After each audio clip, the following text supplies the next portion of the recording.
What's a story you don't tell people because they wouldn't believe it? I don't tell this story because it's just a little too strange, like a glitch in the Matrix. I am a skeptic by nature, by the way, and I do think it was a big coincidence, but it's just odd as hell. So one day, I'm at home and I get a phone call. On the other end is a young woman, and she said someone called her from this number and said they had her cat. Well, I told her she must have the wrong number because I certainly didn't call her and I don't have anyone's cat. So that was it, and she hung up. About 10 minutes later, I go to get my mail. I'm on the first floor, leaving my apartment door open, and as soon as I open the door to the vestibule, where the mailboxes are, in sprints a black and white cat into my apartment. I go back into my apartment and there's this cat sitting, perching on the arm of my couch, staring at me. I'm kind of surprised at this point. I just told someone I didn't have any random cats in my apartment and suddenly there's one on my couch. Anyway, so I noticed the cat has a tag on its collar. "Hi, my name is Kittles. If I'm lost, call this number." So I call the number. "It's the young woman who just called me 10 minutes ago." "This is going to sound weird," I said, "but now I have your cat." Well, she came over, looked at me very suspiciously and thanked me and left. I have no explanation for this. I accept it's a coincidence, but it's a hell of a coincidence. When I was 11 years old, I always used to take a shortcut through the local graveyard at night when coming back from the arcade. One night, there was a storm and the graveyard was muddy. I fell off my bike and hit my elbow and head, so I took cover under a grave house to check if I was bleeding or something else. It was already dark, but I could see 3 men carrying a bag and dumping it in an opened hole. Then they proceed to cover it. I saw everything. When they left, I went to the guard's place and told him what I just saw. He told me to calm down and gave me a cup of milk and told me to stay there while he went to check for himself. When he came back, he looked at me and didn't say a word. He called the police, but when they arrived, I heard him told them I was on drugs and that I was lying. I freaked out, so I jumped out of the window, over the fence, and ran home.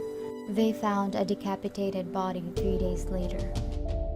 I work security at a double lockdown, inpatient psychiatric hospital.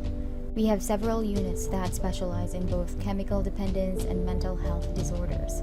My unit is the stabilization unit, or SU, so if you're really off your rocker or you feel like getting violent, you come visit me. We get a call for a possibly violent patient and I go check it out. It's a very tall, very slender young girl, wearing what can only charitably be described as rags. Her hair is unkempt and clearly has become estranged from shampoo, and she is covered from head to toe in filth that I'm praying is not her own. She's in rough shape, clearly sick, and needs some help. She doesn't respond to any verbal questions or commands, but we can lead her around pretty easily. I'm starting to wonder why they called me up. They tell me to put her on the SU, and a couple nurses are going to clean her up a little bit, put her in scrubs, and get her sorted out. They lead her into the shower, and the patient starts screaming. Then the nurses start screaming. Then everyone starts screaming. This poor young woman is covered in what are clearly human bite marks. Everyone is freaking out. The patient didn't want to be undressed and is lashing out wildly, so she had to be put in 4-point restraints, wrists and ankles tied to the bed. All the staff are in various stages of shock, crying, praying, rending of garments, etc. Someone had clearly been keeping this young mentally ill girl captive and abusing her for quite some time. The bites are across her torso and appendages, and there are both new and old ones. The nursing supervisor immediately calls the cops, and we just stand around staring blankly at each other, thinking about how messed up people are to each other and the evil in the world. One of the nurses, who had been in psych nursing longer than I have been alive, suddenly yells, "You gotta be kidding me!" The patient had craned her neck over and sunk her teeth into the meat of her upper arm, blood oozing from between her lips. We had to put a spit shield over her face to stop her from trying. All of the bites were self-inflicted. She was able to contort herself in ways that I didn't think possible. I still think about her a lot, and I don't think yoga is as sexy anymore. When I was about 9 or 10, my grandparents and I were living in a somewhat large town in Pennsylvania. I would ride my bike around the block we lived on and never had many problems until one day it was close to sunset and I was just about to turn the last corner that looped back to the road our house was on. A large group of people were outside of their house and they were all laughing loudly and goofing off, I assume. They decided to sort of form a wall across the sidewalk in front of me, while more of them kind of boxed me in from behind. One of them, a guy, stepped forward and grabbed my handlebars, got right in my face and started yelling at me while his friends laughed and carried on. He pushed me off of the bike onto the ground and started laughing manically. He kind of pushed the bike hard. It landed on me, and he started moving towards me again. So I jumped up, pulled my bike with me kind of into a bush on the side to get away. Got on it and pedaled like hell to get home.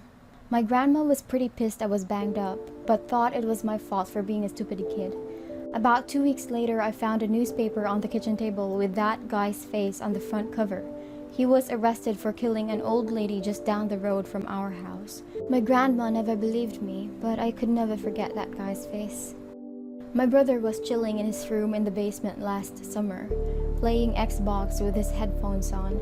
He thought he heard a weird noise upstairs, but just thought it was our older brother getting home since he generally sounds like a herd of elephants. He took his headphones off and heard the front door slamming. He decided to go upstairs to grab a snack and see who else was home now. He ran up the stairs and noticed the air was a little hazy. He opened the door to the garage to check for vehicles indicating that people were home, and flames came shooting out at him. Our house was on fire. Turns out the noises upstairs were from a neighbor who saw the fire and ran into the house. I had left the front door unlocked when I left 2 hours previously. The neighbor had grabbed our dog and yelled to see if anyone else was home, then ran out. The fire started in the garage and spread to the roof or attic. It melted our smoke detectors from above, so the alarms never went off. When my brother realized the house was on fire, he ran back downstairs because he thought I was still home. When he saw that I wasn't in my bedroom, he ran back upstairs, looked for our dog, then finally saw the neighbor holding her outside.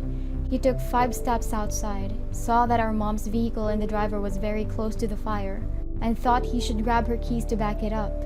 He turned around and there was fire entirely blocking the front door. Good thing, because if he tried to start it, it may have exploded with how hot it was. He called my parents after calling 911 and my mom laughed because she thought he was joking. He wasn't. Our house burned down in the middle of the day. Plus my mom's vehicle ended up lighting on fire and basically melted from the heat. The very next day, I received my acceptance letter for med school in the mail. I think I saw some kind of, I don't know, spirit or demon, or some kind of shadow being once. I was doing some training one afternoon about 6-ish years ago. I was in an office and there was an instructor telling us all about job safety, etc. I was zoning out, not really paying attention. It was broad daylight outside. The room I was in had about 6 monitors, and on those monitors it was displaying security camera footage, mostly the sidewalks outside traffic. Out of the corner of my eye, I caught some kind of shadow on one of the monitors, but the shadow was moving along the sidewalk very fast. And what's more, it didn't look like a shadow on the ground. It looked like a ball. A ball of shadow just drifting along the sidewalk like a tumbleweed, very fast. I caught it just out of the corner of my eye and it went off screen. I started looking at all the other screens to see if it popped up. And sure enough, it did pop up on another screen, still traveling down the sidewalk. Then it crossed the street, and I could just barely see a car stop in front of it. The shadow ball lifted up off the ground, went over the car, and then back down onto the street on the other side of the car. And on the screen, I saw the car just sit there for a moment and then take off. The shadow went completely off screen and I never saw it again.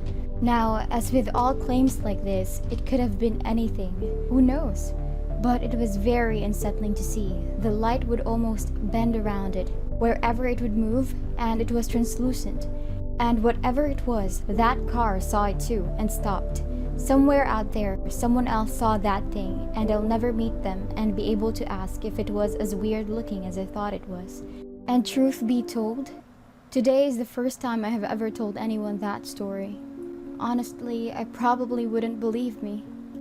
I like to go hiking. Back about 10 years ago, I went out into western New York with a friend and my then husband. We hiked through the woods for hours and were about to make camp before the sun started to go down. We came to a river, took off our packs, and suddenly I heard our friend make a gasping noise and freeze. Across the water, perhaps 20 yards away, was a creature staring at us. It was about 8 feet tall and absolutely massive in frame and musculature. We stared at it. It stared back. It felt like forever, but was probably just a minute or so. Then it turned and walked off into the woods. This broke the spell, and we all tossed our packs back on and ran off the way we had come. We never stopped to camp. We didn't stop until we got back to the truck around midnight. Our friend, who lives up there, said it was a Wendigo. I have no clue if it was a Sasquatch, a Wendigo, or just some enormous dude somehow messing with us, but I will never hike in western New York again. I don't ever want to see that again. I know people would think I'm nuts, but there is no real acceptable explanation. 2 years ago, an old friend from school died while in a coma after being shot by muggers. The night he passed away, I had a dream where we were both sitting on my apartment building's roof talking about all the good times we'd had before he moved away to another country. At the time, I didn't even know he had been shot, so I've often wondered what triggered that dream. When I was 22, we were visiting my father in the hospital. He was real sick, but we expected him to fully recover. However, as we were in his room, he suffered a fatal aneurysm and passed away in just a few moments. You can imagine the shock we were in, and so sad. I spent that night with Mom at her house because she was hurting so bad. Her heart was broken. Dad and her loved each other like high school kids, and she really never recovered from losing him. He was just 60. Late that night, Mom finally fell asleep in her room, and I was sleeping in mine. Suddenly, the phone rang. I figured it was family or friends calling late about our sad news, and walked down to the phone at the end of the hall. "Hello?" I said, and a familiar voice said, "Skip, this is your father." I almost fainted. It cracked my mind. "Dad?" I said. "Where are you? Are you okay?" "I'm fine," my father's voice said. "I love you all. Make sure your mother doesn't worry herself sick, and you be a man and protect her."